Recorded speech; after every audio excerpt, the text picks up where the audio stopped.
안녕하세요. 이제 오늘은 범죄학에서 중요하게 다루는 패러다임, 다양한 유형의 패러다임 한번 살펴보도록 하겠습니다. 이제 개별 범죄학 이론들을 하나의 공통된 성격으로 이제 묶어서 유형화한 것들, 이런 것들을 오늘 공부하시겠습니다. 자, 그럼 먼저 패러다임이라는 게 뭐냐? 범죄학에서 패러다임을 우리가 왜 공부해야 하느냐? 이것부터 살펴보겠습니다. 기본적으로 패러다임이란 말은 어, 다양한 이론들을 하나의 그룹으로 묶어서 공통되는 특성을 우리가 보다 쉽게 예, 이해할 수 있게 해주는 그런 개념입니다. 특정 이념 설명을 종합하여 다양한 범죄 원인론들을 하나로 묶어서 집합적으로 이해할 수 있게 해주는 개념이다. 이렇게 보시면 되겠습니다.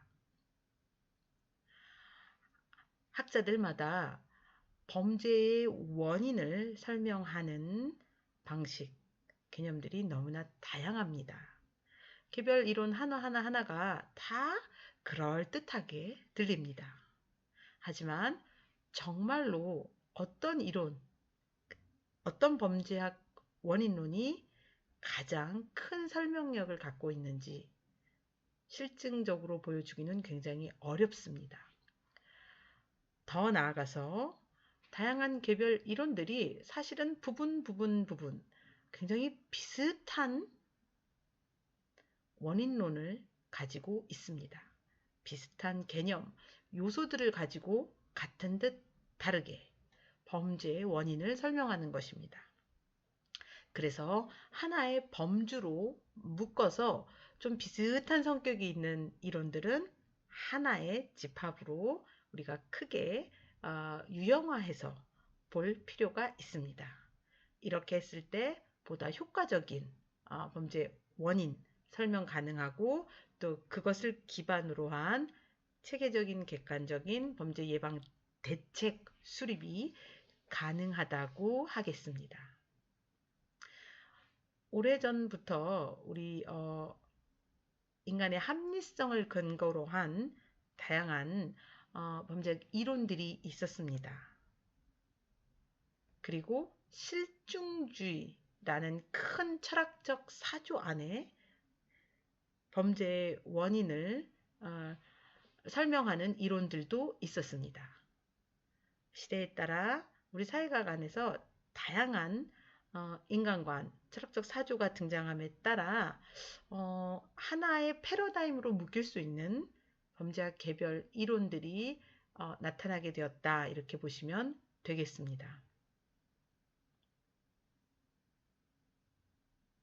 즉, 개별 학자들이 가지고 있는 어떤 믿음, 신념, 이런 것들이 하나의 큰 철학으로 묶일 수 있다. 개별의 어썸션, 가정, 가설 이런 것들이 사실은 큰 하나의 어떤 철학적 경향성을 갖고 있다.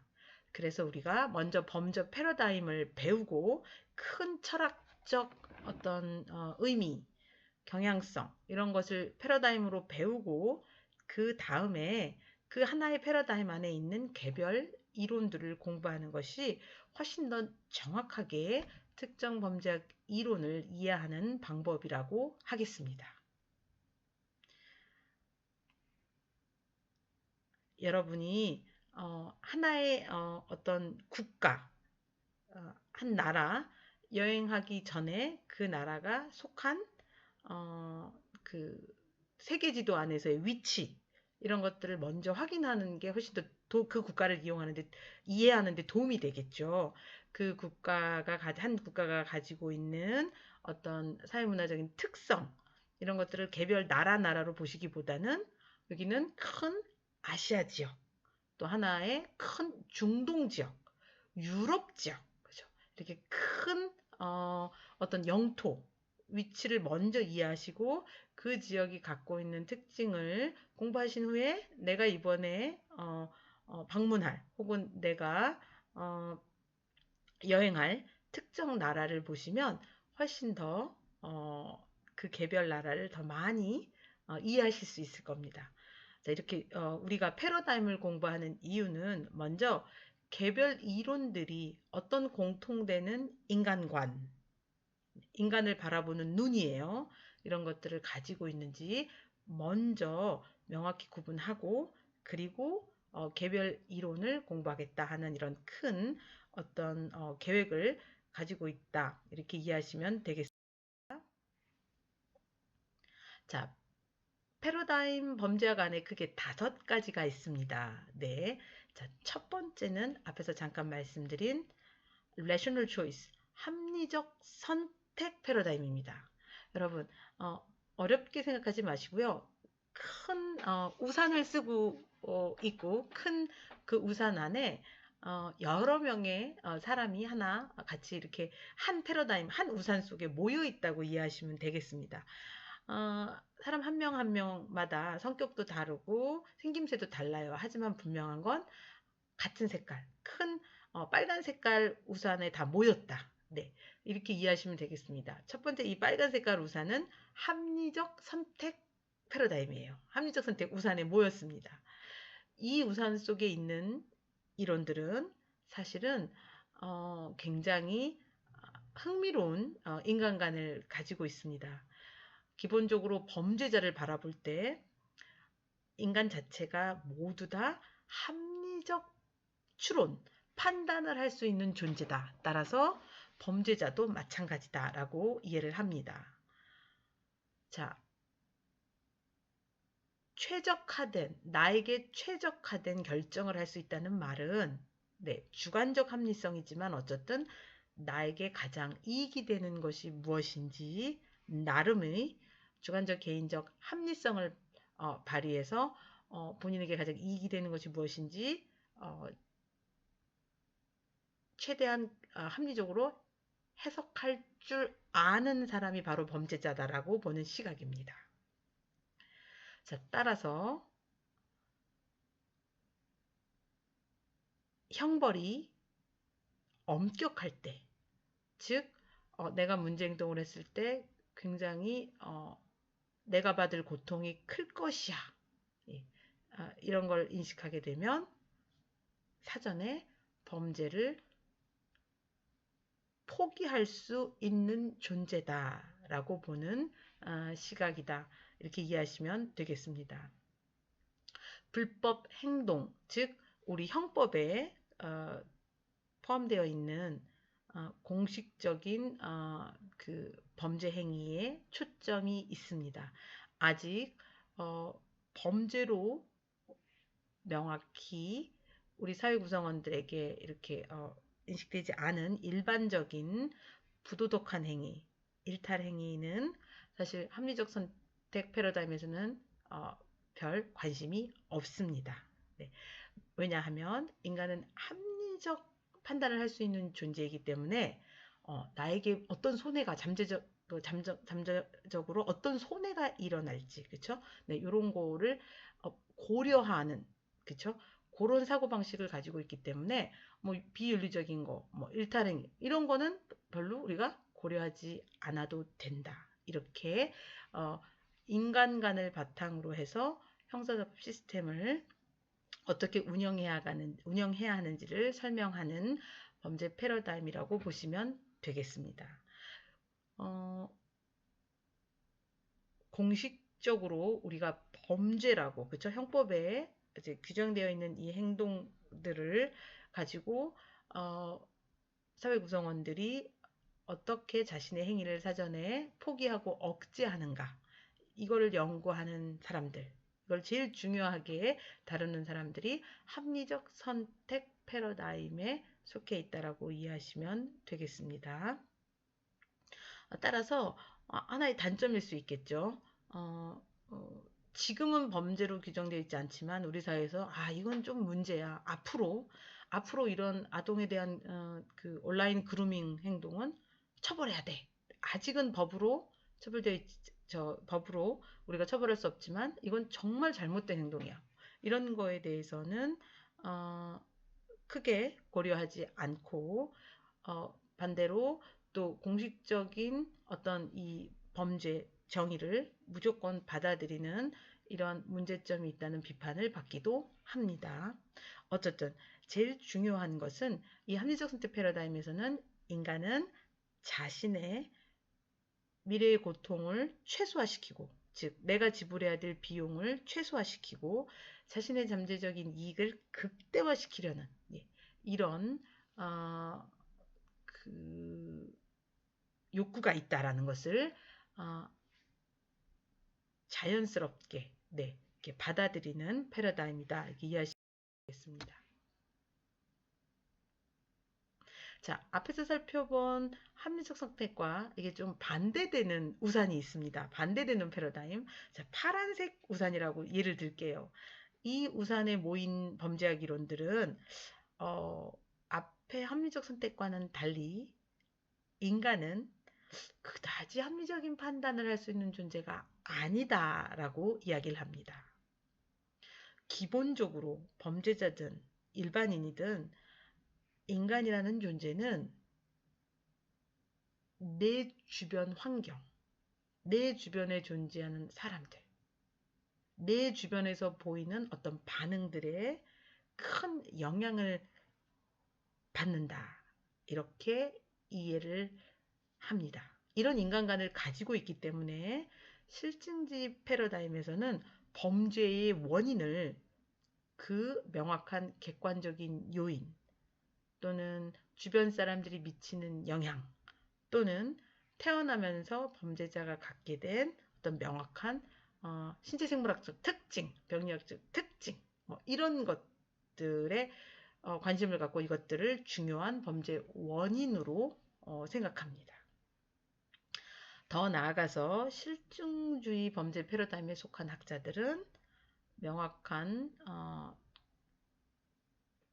범죄, 공식적인 범죄 행위뿐만 아니라 우리가 범죄로 다루지 않는 부도덕 행동까지도 모두 다 우리가 왜 그 행동이 일어났는가에 대한 타겟으로 삼아야 한다고 봅니다. 왜냐하면 모든 공식 비공식 문제 행동이 명확한 어떤 객관적인 이유를 가지고 있기 때문에 인간의 비합리성을 근거로 해서 그 원인을 우리가 다 설명할 수 있다. 이렇게 봅니다. 범죄에 대한 정의는 그럼에도 불구하고 실증주의 역시 어느 정도 합의되어 있다. 네, 이미 우리 구성원 다수의 의견이 반영되어 있다. 이렇게 생각을 합니다. 즉 우리가 배웠던 합의 모델, 네, 갈등 모델이 아니라 합의 모델, 이 관점에서 범죄의 원인을 찾습니다. 비록 외부 환경 또는 범죄자 개인의 어떤 생물학적 특징, 여기서 범죄의 원인을 찾지만 그런 모든 것들이 우리가 기존의 질서를 유지하는 유지시켜야 한다는 차원에서 그 원인을 설명해야 한다라고 보는 것입니다. 합의 모델 기억나시죠? 실증주의 역시 앞에서 살펴본 합리적 선택 패러다임과 마찬가지로 공식적인 범죄 정의에 대해서는 어떤 뚜렷한 비판 의식을 가지고 있지 않습니다. 두 패러다임 모두 맞아요. 네, 합의 모델 속에서 범죄 원인을 찾기 때문입니다. 자, 세 번째 패러다임 보겠습니다. 세 번째는 상호작용, 상징적 상호작용주의 패러다임입니다. 이 안에도 여러 가지 다양한 이론들이 존재합니다. 근데 기본적으로 공통되는 특징은 바로 말 그대로 범죄의 원인이 어떤 상호작용하고 연관되어 있다. 이런 인식을 가진 이론들이 다 이 우산 속에 모이게 됩니다. 더 구체적으로 말씀드리면 상호작용주의 패러다임에서는 범죄를 왜 했는가 보다는 범죄가 발생하는 과정 속에서 어떠한 인터랙션, 상호작용이 일어나는지, 그리고 그 상호작용으로 인해서 사후에 범죄자 개인과 범죄자 주변 사람들이 어떻게 변화되어 가는지, 네, 이것에 초점을 두고 대책을 제시하는 학자들이 이 패러다임에 다 모였다, 이렇게 보시면 되겠습니다. 특정 문제 행동에 대해서 사람들이 보이는 반응, 특히 어떤 꼬리표를 붙이는 것. 예를 들면 어떤 엽기적인 범죄 행동을 한 사람이라든가, 이제 반복적으로 문제 행동을 보이는 연쇄 살인자들에게 우리가 특정한 꼬리표를 붙여서, 네, 어, 위험한 사람이다, 이렇게 반응을 보이는 것. 예를 들면 사이코패스로 나왔다, 소시오패스로 나왔다, 뭐 이렇게 어떤 특정 진단 도구를 가지고 점수 이상인 경우 이 사람은 우리와는 다른 이름으로 불려야 한다, 이렇게 얘기하는 것. 이런 과정들, 이런 낙인 꼬리표가 어떠한 문제를 야기시키는지, 추가적인 2차 낙인, 범죄 문제를 야기시키는지, 이런 것을 연구하는 사람들이 바로 이 상호작용주의 패러다임에 들어간다, 이렇게 보시면 되겠습니다. 그렇기 때문에 우리가 앞에서 살펴본 그 합리적 선택 패러다임이나 그리고 실중주의 패러다임하고는 굉장히 달라요. 다른 안경을 끼고 있어요. 왜 범죄를 저질렀는가 하는 1차적인 범죄 행동 원인에 대해서는 다소 무관심한 편이다, 이렇게 이해하시면 되겠습니다. 그리고 낙인 이후에 일어나는 변화에 훨씬 더 초점을 많이 두고 있다라고 보시면 되겠습니다. 작은 문제 행동에도 상당히 많은 사회 구성원이, 네, 아주 극적인 반응을 보일 수 있습니다. 그래서 이 극적인 반응이 어떤 추가적인 문제를 야기시키는지, 이런 것들을 연구하는 범죄학자들이 상호작용주의 패러다임 속에 모여 있다라고 보시면 되겠습니다. 더 나아가서 정책적으로 봤을 때 이 상호작용주의 패러다임은 디크리미널리제이션, 즉 비범죄화를 굉장히 중요하게 다룹니다. 낙인 찍는 행동 자체가, 그 행동 자체가 문제를 야기하기 때문에, 추가적인 범죄를 야기하기 때문에 최대한 범죄화를 시키지 말아라라는 의견입니다. 비범죄화가 범죄를 예방하는 첩경이라고 주장을 합니다. 자, 여러분 조금만 더 보시면 됩니다. 이제 전체 5가지 패러다임 중에 4번째입니다. 바로 크리티컬 크리미널로지라고 불리는 비판 범죄학입니다. 아주 흥미로운 범죄학 패러다임이죠. 이쪽에서는 범죄의 원인을 기존의 패러다임들하고는 전혀 다르게, 네, 해석합니다. 힘있는 기존의 기득권 집단들이 자신의 지위를 계속 유지시키기 위해서 만든 것이 형소법이다라고 이야기를 합니다. 굉장히 극단적이죠. 그리고 범죄를 정말로 저지르는 사람들은 엘리트 집단일지도 모른다. 단지 이들의 범죄는 겉으로 잘 드러나지 않는다. 드러났다 하더라도 형량도 절도나 강도에 비해서 굉장히 낮게 받고, 네, 많은 사람들에게 영향을 미치지만 실제로 피를 흘리지도 않고, 네, 피해자가 누군지도 잘 모르고 너무나 많기 때문에, 네, 그래서 이런 비판 범죄학 패러다임에 속한 사람들은 대책 자체도 기존의 패러다임하고 전혀 다르죠. 굉장히 극단적입니다. 기존 체제를 유지해서는 안 된다. 오히려 우리가 기존 우리 현재 사회에서 범죄자라고 부르는 사람들은 피해자일 수도 있다라고까지 이야기를 합니다. 앞에서 우리 배웠던 갈등론적 모델과 큰 관련이 있다라고 보시면 되겠습니다. 공식적인 형법, 형사소송법, 그리고 형사정책 시스템 운영 방식에 큰 의문을 제기합니다. 힘 있는 집단들이 범죄라고 규정하는 것들, 그 과정들, 이 모든 것을 굉장히 비판적으로 해석하는 입니다. 자, 마지막 패러다임입니다. 통합 이론적 범죄학입니다.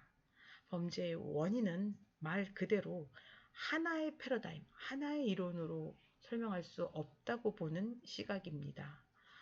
기존에 나왔던 수많은 이론들의 장점들을 하나하나 조합해서 다양한 이론들을 또 만들어냅니다. 통합이론적 범죄학 패러다임 안에도 너무나 많은 개별 이론들이 있습니다.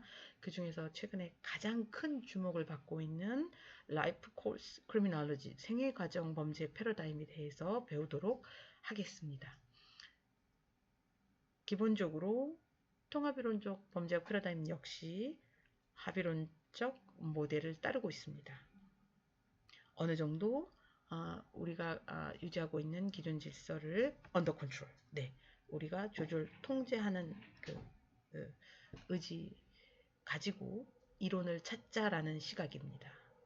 하지만 때로는 필요한 경우 비판적인 어떤 시각을 가지고 와서 새롭게 개별 통합 이론을 만들어내기도 합니다.